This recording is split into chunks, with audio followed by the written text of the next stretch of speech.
안녕하세요. 진혁입니다. 지난 주말은 미술 칼럼을 쓰며 보냈어요. 칼럼이란 무엇일까요? 칼럼은 정보를 전달하는 글에 그치지 않고 글쓴이의 관점과 해석을 비교적 뚜렷하게 제시하는 글이에요.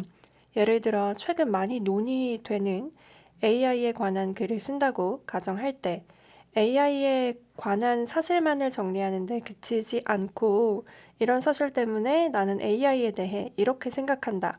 여기까지 나아가는 글을 칼럼이라 부를 수 있을 것입니다. 문득 칼럼의 어원을 궁금해 찾아보니 라틴어 콜룸나에서 이제 왔다고 해요. 뜻은 기둥이고요. 신문 지면을 보면 세로로 길게 나뉜 칸들이 있는데 이 구조를 칼럼이라 부른 것이죠. 그리고 이 칸에 고정적으로 실리던 글을 점차 칼럼이라고 지칭하게 되었고요. 다시 본론으로 돌아와서 제가 쓴 미술 칼럼은 최근 국립현대미술관 서울관에서 열린 데이미언 허스트 전시에 대한 논쟁을 정리하고 그에 대한 제 입장을 밝힌 글이에요. 허스트 전시 프리뷰에 다녀왔었는데요. 다녀온 바로 다음 날 인연이 있던 미술 잡지 기자님에게 연락이 왔어요. 아무래도 전시를 둘러싼 논쟁에 대해 짚고 넘어가는 글을 남겼으면 한다고요.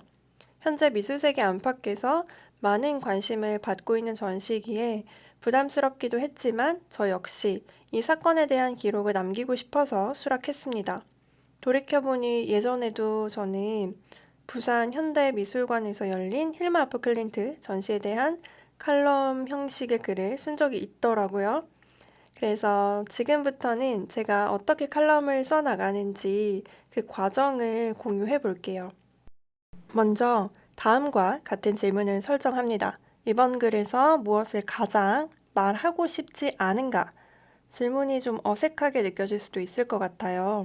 보통 글쓰기에서는 필자의 주장을 명확히 정리하라고 하는데 무엇을 가장 말하고 싶지 않은지를 생각하라고 하는 게 도대체 무슨 뜻일까요?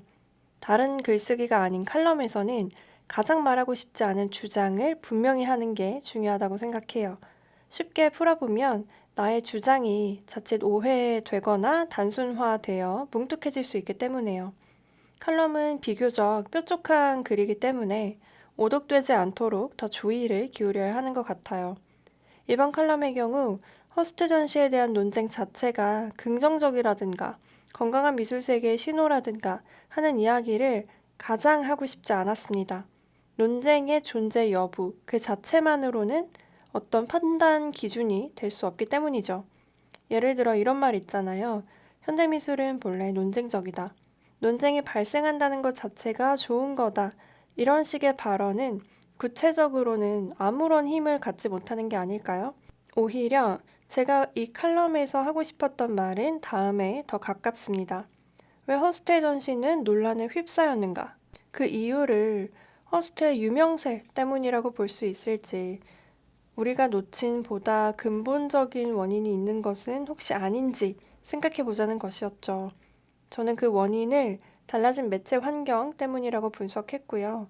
그렇기 때문에 앞으로 허스트 전시와 같은 논쟁은 계속해서 발생할 수밖에 없다고요.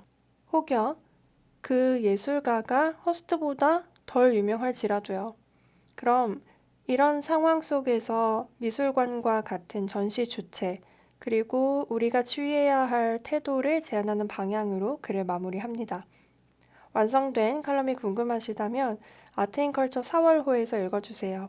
감사합니다. 지금까지 진혁이었습니다.